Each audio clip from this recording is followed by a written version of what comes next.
إن الحمد لله نحمده ونستعينه ونستغفره ونعوذ بالله من شرور أنفسنا ومن سيئات أعمالنا من يهدي الله فلا مضل له ومن يضلل فلا هادي له وأشهد أن لا إله إلا الله وحده لا شريك له وأشهد أن محمدا عبده ورسوله صلى الله عليه وسلم بلغ الرسالة وأدى الأمانة ونصح الأمة وكشف الغمة وجاهد في الله حق جهاده حتى أتاه اليقين.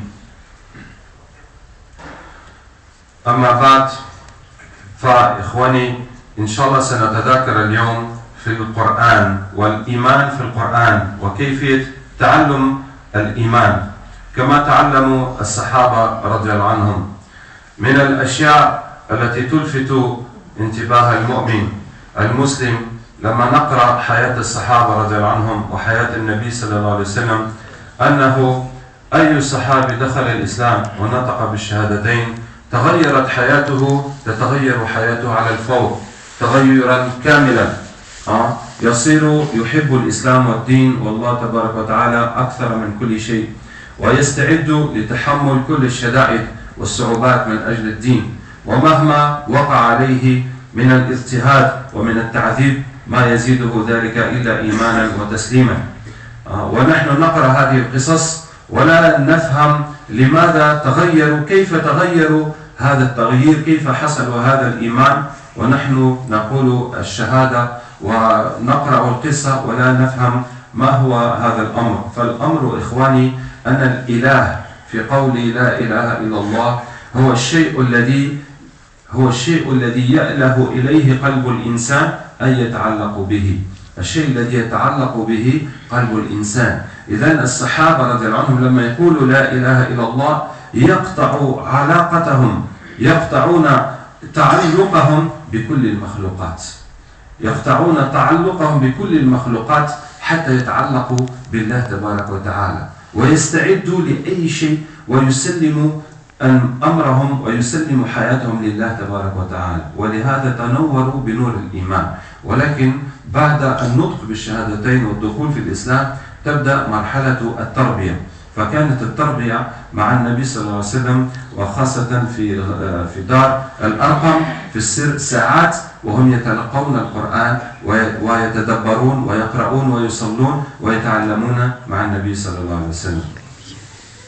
Le sujet de notre discours, Inch'Allah, c'est l'éducation coranique à la foi, l'apprentissage de la foi tel que Allah nous l'enseigne dans le Coran et tel que les Sahaba l'ont appris avec le prophète sallallahu alayhi wa sallam. Alors il y a un phénomène au temps du prophète sallallahu alayhi wa sallam qui est vraiment étonnant. C'est quand on lit les histoires des Sahaba, de leur conversion à l'islam, on voit que dès l'instant où chaque sahabi a prononcé la shahada, sa vie change radicalement. C'est un basculement total. Ça veut dire que sur le champ, il a la foi, il aime Allah, le prophète sallallahu alayhi wa sallam, l'islam plus que toute chose. Il est prêt à toutes sortes, à tous les sacrifices et tout ce qui peut lui arriver comme torture, comme problème pour Allah tabaraka wa ta'ala. Ça ne va que le motiver davantage pour l'islam. Et quand nous lisons ces histoires, nous sommes étonnés parce que nous lisons la shahada pour la plupart d'entre nous depuis des générations et nous ne sentons pas cette motivation et cette passion pour la foi et donc nous ne comprenons pas. Et l'explication c'est que dans le mot la ilaha illallah, il n'y a de Dieu qu'Allah, la divinité, l'ilah c'est la chose à laquelle s'attache le cœur de l'homme. Quand tu dis la ilaha illallah, ça veut dire que mon cœur ne s'attache qu'à Allah. Il n'y a que Allah qui compte pour moi, qui est important pour moi, puisque tout le reste c'est des créatures qui ne peuvent rien faire. Il n'y a que Allah qui importe pour moi. Donc quand les Sahaba disaient cette parole, ils coupaient leur attachement à toutes les créatures.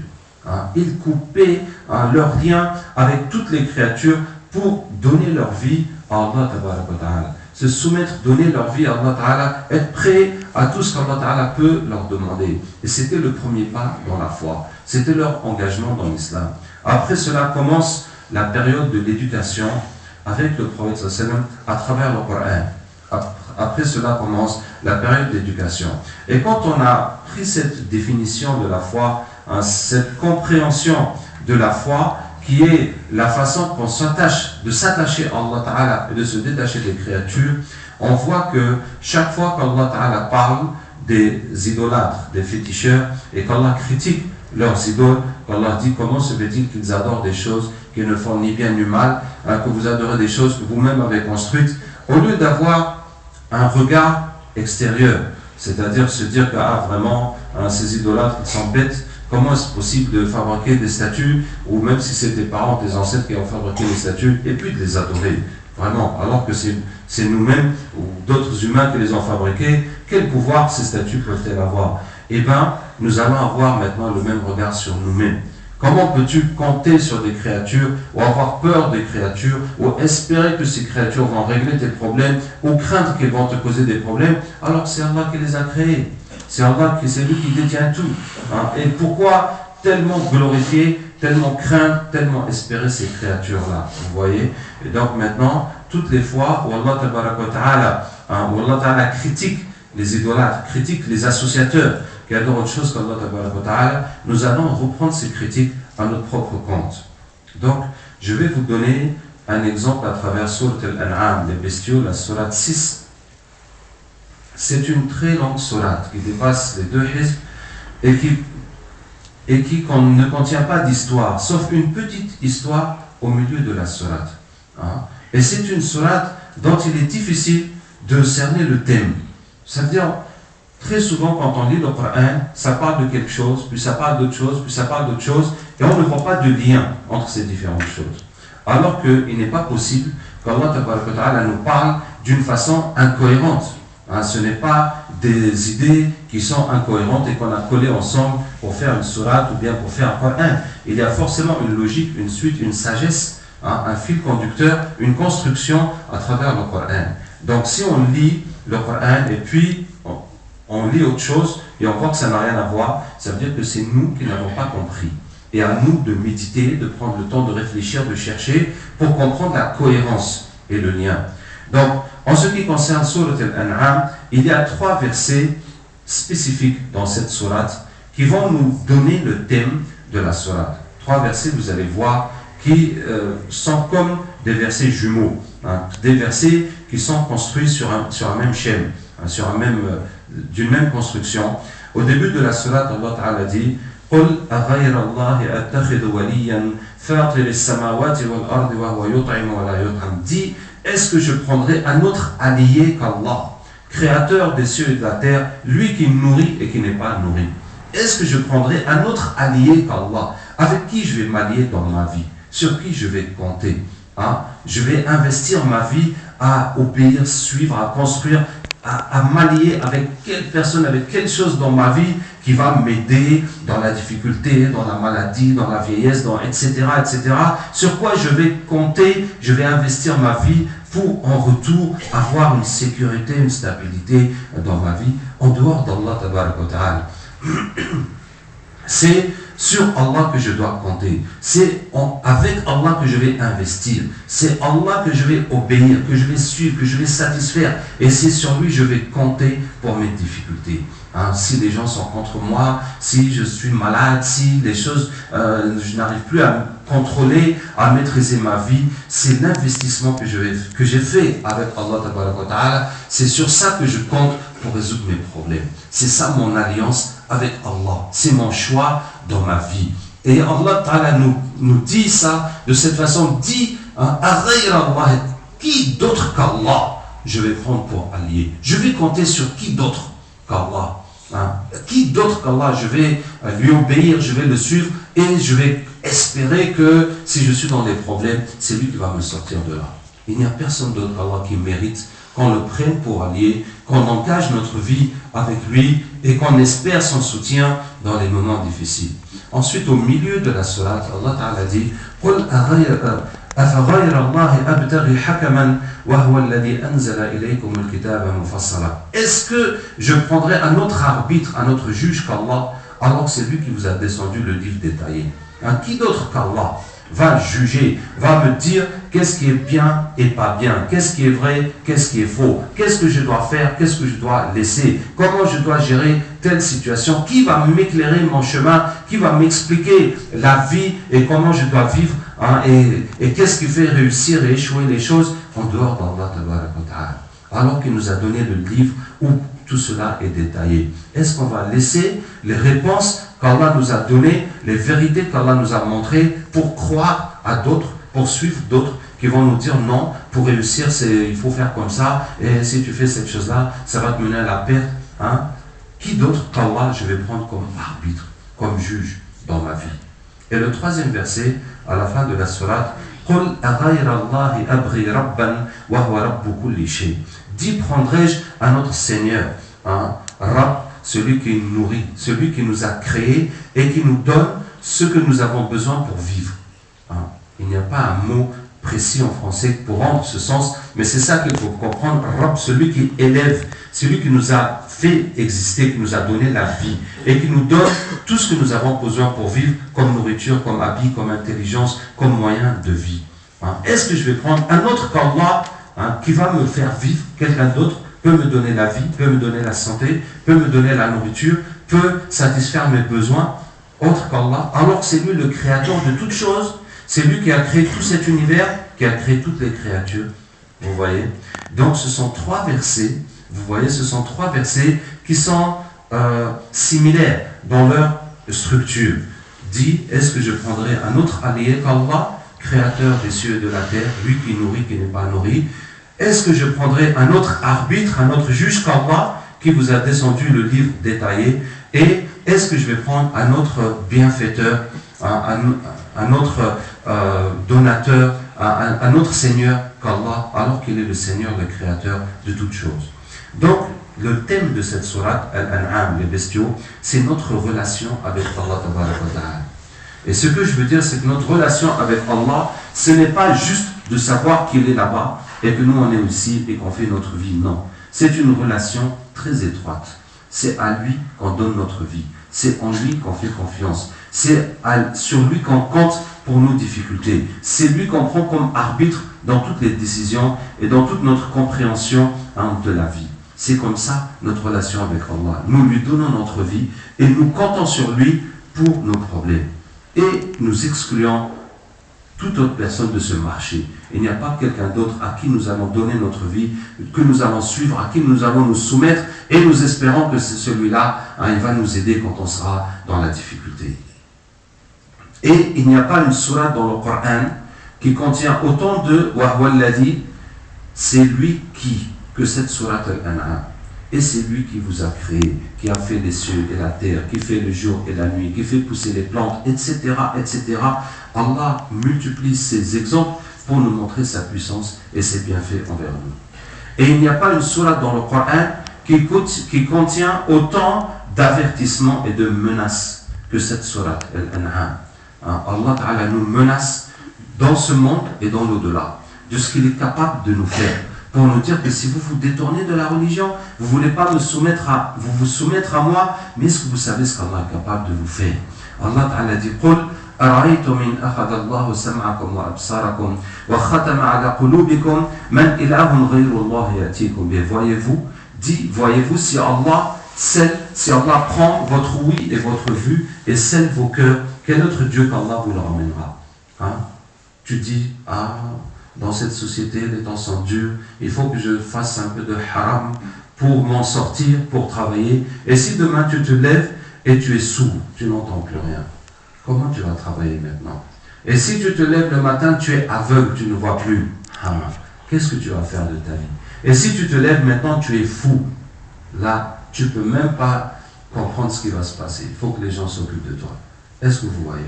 Allah nous dit, vous pensez que vous pouvez négliger les ordres d'Allah, désobéir à Allah, l'oublier, faire ce que vous voulez, et si Allah vous arrache tout ce qu'il y a dans votre vie, qu'est-ce que vous allez faire?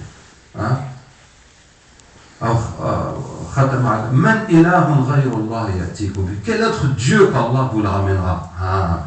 Les gens sur qui tu comptais, les gens pour qui que tu obéissais, est-ce qu'ils peuvent te secourir maintenant?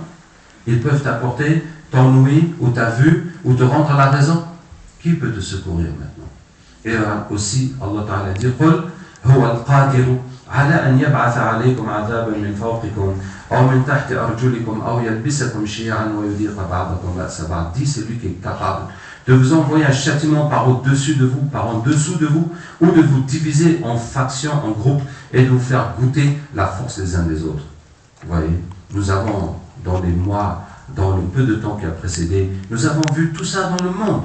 La pluie est tombée jusqu'à ce que des coulées de boue ont rasé des villages. Des centaines, des milliers de gens sont morts. Ou bien, tremblement de terre, et des centaines de milliers aussi de gens sont morts. Ou bien des guerres dans des pays qui étaient paisibles, qui étaient prospères, et voilà la guerre, et tout est détruit. Maintenant, c'est vraiment la catastrophe. Voilà. Allah nous dit, et tout ça, c'est à cause des péchés des gens. Parce qu'Allah Ta'ala dit, la destruction est apparue dans la terre et dans la mer à cause de ce qu'ont fait les mains des gens. Et je vous ai dit que dans cette sourate Al-An'am, il y a une seule histoire.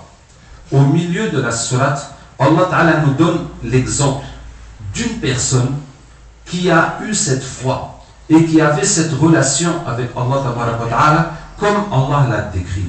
Allah nous donne un exemple pratique. Vous voyez, c'est un enseignement théorique. Allah a créé, Allah a fait, Allah donne, il faut s'attacher à Allah. Et Allah nous donne un exemple. Voilà comment cette foi se matérialise.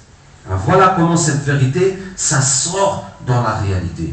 Une seule histoire au milieu d'une personne qui s'est attachée à Allah Ta'ala et tout le monde voulait le tuer. Tout le monde était contre lui, tout le monde voulait le tuer, mais lui il était attaché à Allah Ta'ala et tout ce que les gens ont fait, ça ne l'a pas déstabilisé. Ça ne l'a pas perturbé, ça ne l'a pas fait douter. C'est l'histoire de Ibrahim alayhi salam. Et dans cette histoire, Allah nous montre comment Ibrahim dit à son peuple,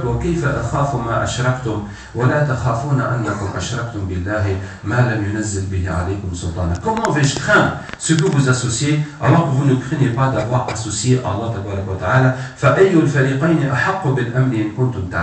C'est lequel des deux qui est en sécurité si vous saviez. Le moment qu'ils l'ont attaché sur la catapulte, parce que le feu était tellement fort qu'ils ne pouvaient plus s'approcher du feu pour le jeter dans le feu. Maintenant, ils sont obligés de construire une catapulte pour le jeter dans le feu. Et quand il l'attache, il dit, mais vous pensez que j'ai peur de vous? Vous croyez que j'ai peur de vous? C'est vous qui devez avoir peur. Parce que vous êtes en train d'adorer autre chose qu'Allah, votre Créateur. Vous ne vous rendez pas compte de ce que vous êtes en train de faire. Vous ne vous rendez pas compte de la colère d'Allah envers vous. Vous ne vous rendez pas compte de votre égarement. C'est vous qui devez avoir peur. Moi, j'ai peur de rien. J'ai pas peur de vous, de ce que vous faites. C'est lequel parmi nous qui est en sécurité, si vous saviez?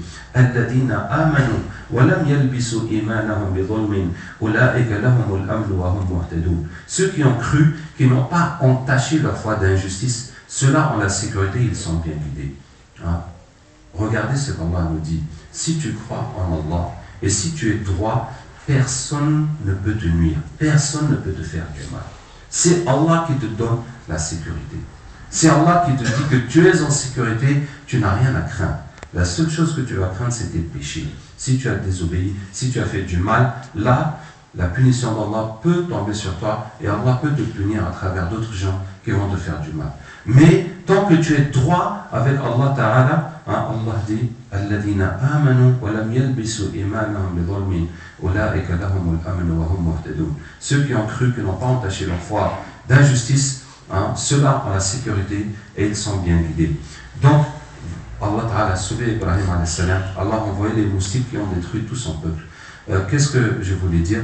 Voici cette sourate Al-An'am qui explique notre relation avec Allah Ta'ala.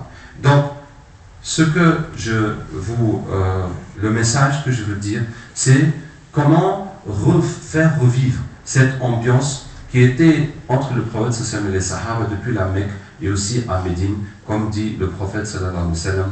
Chaque fois que les gens se réunissent dans une maison d'Allah, ils lisent le livre d'Allah, ils étudient entre eux, la sérénité descend sur eux, la miséricorde les submerge, et Allah les évoque parmi ceux qui sont chez lui. Qu'Allah Ta'ala nous aide et nous guide et nous fasse profiter de son Coran.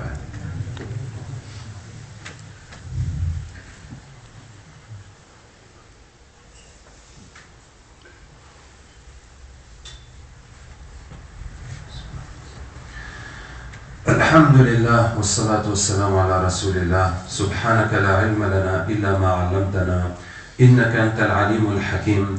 ولا فهم لنا إلا ما فهمتنا إنك أنت الجواد الكريم. Je vais essayer, Inch'Allah, de vous expliquer comment, de façon pratique, les Sahaba radiallahu anhum s'organisaient avec le Coran.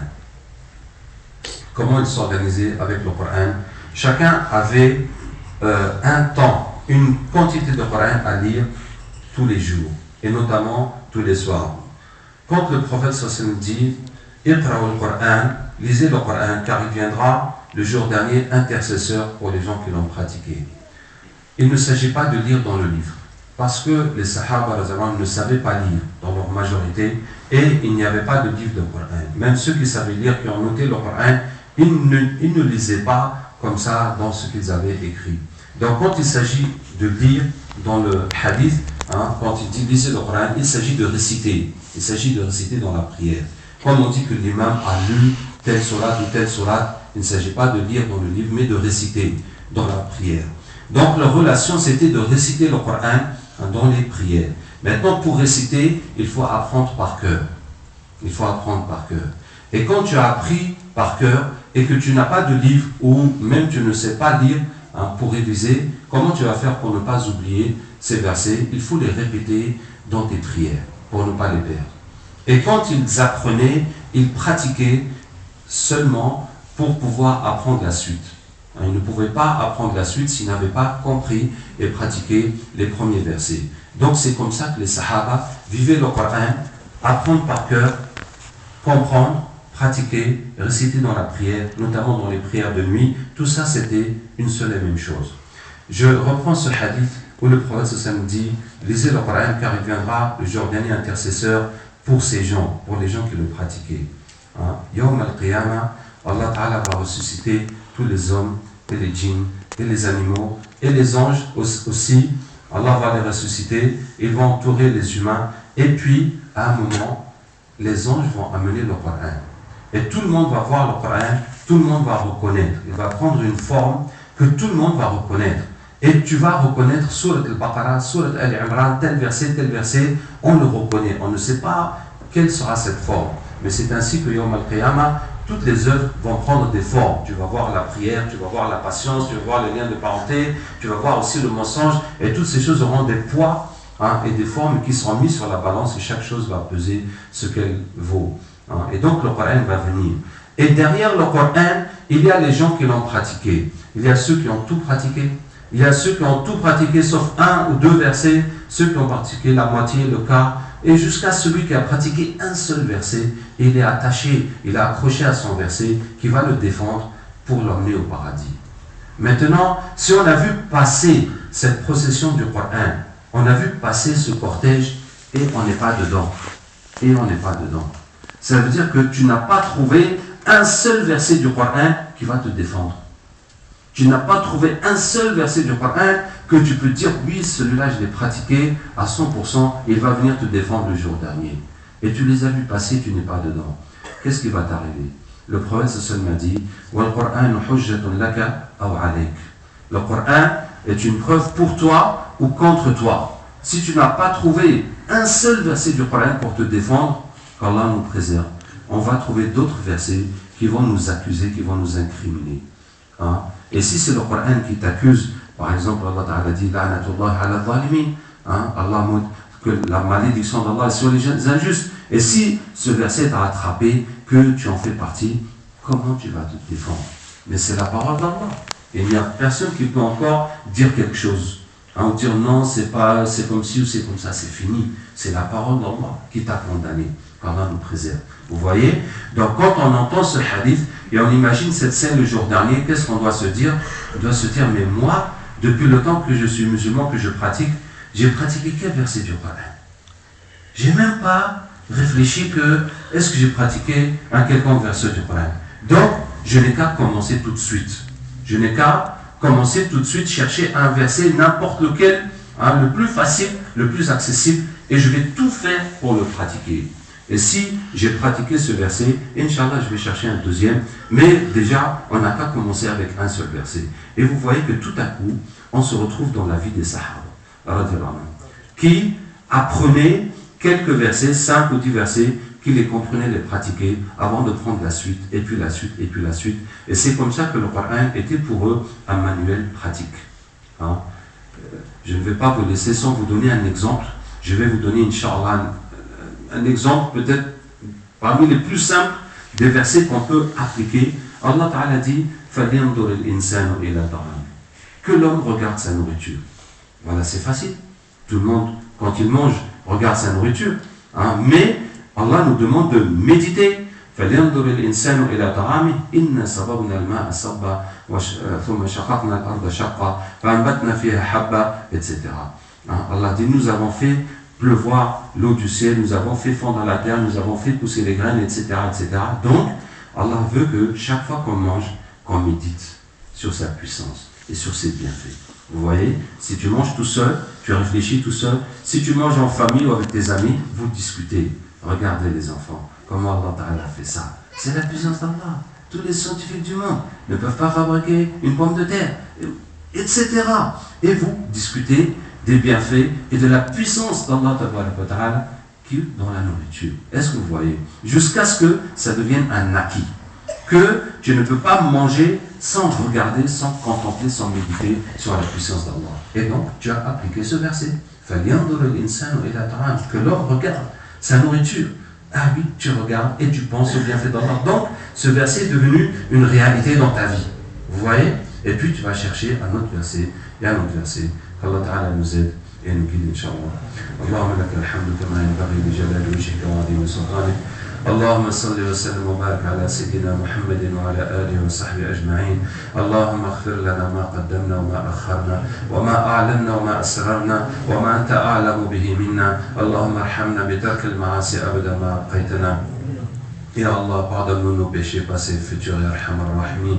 Ya Allah, permets-nous de ne plus jamais te désobéir, de ne jamais te fâcher, de ne jamais te décevoir. Ya Allah, remplis nos cœurs de ton amour et de la foi en toi. Ya Allah, fais-nous comprendre que tu es mieux pour nous que toute chose. Fais-nous comprendre que tous les biens est dans ta religion. Ya Arhamar Rahimin. Ya Allah, enlève de nos cœurs l'attachement aux créatures, enlève de nos cœurs l'attachement à ce bas monde, enlève de nos cœurs la valeur des choses que tu détestes, enlève de nos cœurs l'admiration et l'admiration des gens que tu détestes, Ya Arhamar Rahimin.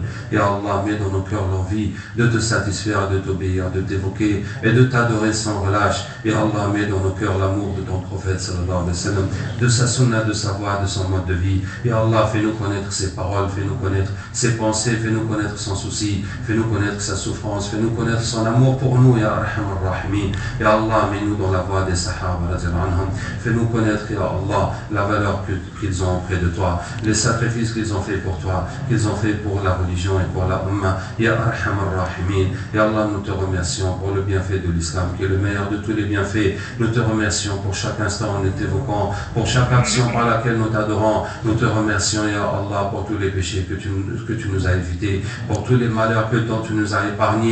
Ya Arhamar Rahimin. Ya Allah, nous te demandons ta pitié et ta miséricorde pour la Ummah de Muhammad sallallahu alayhi wa sallam. Ya Allah, aie pitié de la Ummah de Muhammad sallallahu alayhi wa sallam. Ya Allah, envoie sur les musulmans avant de repentir, de guider, de miséricorde, de pardon. Ya Arhamar Rahimin. Ya Arhamar Rahimin. Ya Allah, réveille les cœurs des musulmans. On met dans les cœurs des musulmans ton amour et l'amour de ton prophète sallallahu alayhi wa sallam. Ya Allah, mets dans le cœur des musulmans le retour vers ta religion. Enlève des cœurs des musulmans la fascination des mécréants. Ya Arhamar Rahimin. Ya Arhamar Rahimin. Ya Allah, ouvre les portes de la guidée pour les hommes et les djinns dans le monde entier. Ya Arhamar Rahimin. Ya Allah, bénis, Ya Allah, bénis les révolutions des musulmans. Ya Allah, bénis, Ya Allah, les efforts des musulmans. Aie pitié des musulmans, Ya Arhamar Rahimin. Ya Allah, donne-nous les meilleurs gens pour nous diriger, pour le bien de ce monde et de l'au-delà, Ya Arhamar Rahimin. Ya Arhamar Rahimin. Wa sallallahu wa barak wa sallim ala Sayyidina Muhammadin wa ala alihi wa sahbihi ajma'in. Inna Allah ya'muru bil 'adli wal ihsan wa ita'i dhil qurba wa yanha 'anil fahsha'i wal munkari wal baghi ya'idukum la'allakum تذكرون واذكروا الله يذكركم وأقيموا الصلاة